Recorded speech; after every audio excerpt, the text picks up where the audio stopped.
इसे अरेस्ट करो, अरेस्ट कर लो, इसे बाहर कर लो, अरेस्ट कर लो और रेस्टोरेंट और तेजी निकले यहाँ से, बंद करें जी, पता नहीं Covid. Additional deputy commissioner Rawalpindi Qasim Ejaz ने कोरोना वायरस SOPs पर अमल दरामद को यकीनी बनाने के लिए 22 नंबर बाज़ार में मुतअद्दिद रेस्टोरेंट्स, बेकरीज और दुकानों का दौरा किया, जबकि इस दौरान SOPs की खिलाफ वर्जी पर 22 नंबर में जोंग फ्रेंचाइज समेत मुतअद्दिद बेकरीज को सील कर दिया गया। तफसीलात में जाने से कबल आपसे दरख्वास्त है कि अगर अभी तक आपने हमारा चैनल सब्सक्राइब नहीं किया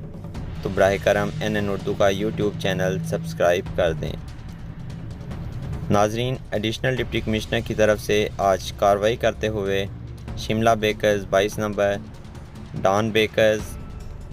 दी डॉन बेकर्स 22 नंबर और Gujarat milk shop and samosa centre 22 number, जोंग फ्रेंचाइज और fruit shop Lalkurti main Chowk को खिलाफ वर्जी का मुर्तकिब पाते हुए सील कर दिया।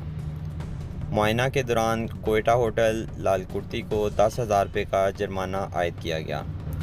जबकि पान शॉप लालकुर्ती को 2,000 रुपये और अलफ लैला होटल लालकुर्ती को 10,000 रुपये का जुर्माना आयद किया गया।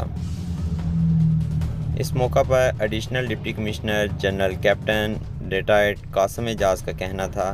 कि मास्क इस्तेमाल न करने वाले शख्स न सिर्फ अपने बल्कि दूसरों के लिए भी ख़तरे का बायस बनते हैं। उन्होंने आवाम को मास्क पहनने और कोरोना SOPs पर अमल दरामद करने की दरख्वास्त की।